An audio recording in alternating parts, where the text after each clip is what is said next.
Hey, we're at the Depot Street Brewery in Jonesborough, Tennessee, and this is a little slice of heaven right here. We're going to talk to Micheal Foster, and he owns this joint. So, Mike, what got you into brewing beer in the first place? Well, I was a home brewer for a lot of different years because I wanted to find the different beers in this area, and there weren't any available, so I started brewing my own.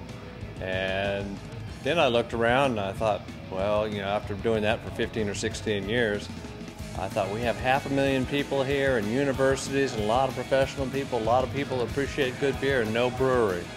Should be me that makes one. This is where you actually brew the beer. They're both steam heated, there's a boiler outside. The rest of these tanks are all refrigerated. Now I can set each temperature on each tank. These are fermenters, the big tall ones here. So I set the temperatures depending on the type of yeast I put it in there and the temperature I want them to ferment at. How long have you been doing it with the Depot Street Brewing Company? We've been open and running and selling beer for about a little bit over 3.5 years now and doing very well. So the grain comes up the auger and falls into here into the mash tun. And the mash tun is where we start the process by getting the enzymes to come out of the grain, work on those carbohydrates and convert them over to sugars. Now, unfortunately, there's several different types of enzymes and they all like different temperatures, so there's compromises. You do various temperature raises, but basically it's going to stay at about 150 degrees in there for 30 minutes or an hour, depending on the type of beer. After that conversion is done, you do what's called a Vorlauf. You pull the sugar, called wort, at the bottom of the tank and pull it back on top.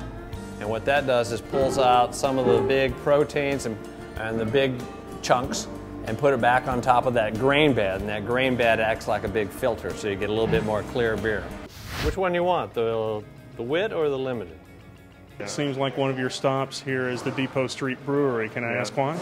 We just love fresh beer from craft breweries all over the country, and whenever we're near one, we try to make it. How do you get some? I'm sorry, I didn't mean to interrupt you, but how do you think the Depot Street rates against the other breweries in the Southeast? They're really good. He's got a really good selection and some really nice tasting beers.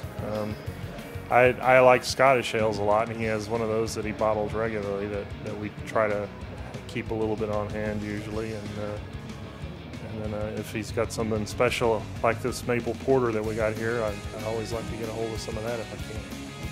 Then we started a process of transferring over here to the brew kettle, and that process takes about 45 minutes to an hour. And we go slowly, and while we're doing that, we put hot water back on top of that grain bed and rinse it of all the sugars we can. That's why we want to move very slowly.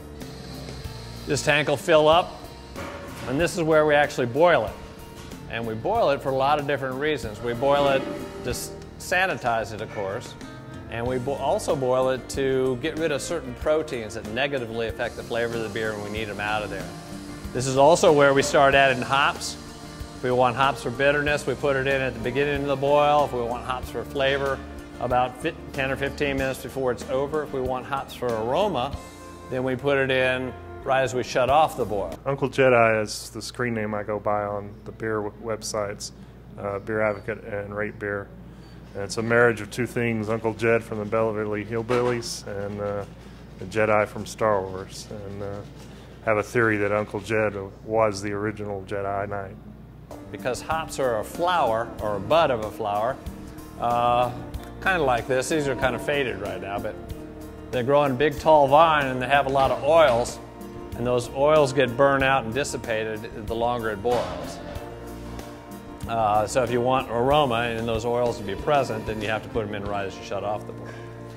Then we do what's called a whirlpool. We spin this whole tank so that all the proteins and the hops and everything, all the solid matter is left in a cone in the middle. So we'll spin it for about 15 minutes. And then I pass it through a heat exchanger, and I've got a tank full of cold water. So those two fluids can go by each other, and of course one gets hotter and one gets colder. So then this boiling fluid comes out at about 70 degrees. And the reason we do that is yeast can only live at a fairly narrow temperature range, depending on the type of yeast, anywhere from 40 to 70 degrees. So we don't want to expose them to boiling water or boiling wort, and they'd be dead. So we pump it over here most of the time at about 70, 75 degrees. Put it in the fermenter. So I've given the yeast what we all want. We all want a nice temperature-controlled environment, so they're happy. A good food supply, that's what this whole process was for, is just to give the yeast a good food supply. And a lot of friends. So I put enough yeast in there so they're happy. And then they have a kind of a yeast orgy. And they go wild and they start inviting their friends, and part of the process, they're blowing off excess CO2. Now, beer are basically broken down into two types, ales and lagers. And that's just the types of yeast. Lager yeast like colder temperatures, and they have a little bit of a crisper, drier finish. Actually, they were initially started or discovered because the Germans brewers discovered that their beer lasted longer if they kept the temperature down. So they isolated those types of yeast that liked that colder temperature and started brewing with it. And this is before pasteurization, so that was very important to them. And the way they kept the temperature down is they rolled those big casks into caves and stored them there. So the word lager actually means to store. So it blows off CO2 and flavors, and of course alcohol is a byproduct. Now, the type of yeast that you actually pick affects the flavor of the beer almost more than anything else. 60% of the flavor of a beer is from the yeast. And there's hundreds of different types of yeast, and they all have their own separate flavor profile. Are you from Jonesborough? Is that why you're doing it here?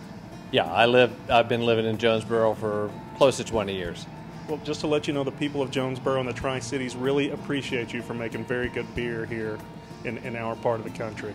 Well, all of East Tennessee has been very supportive, and it's my job and my pleasure.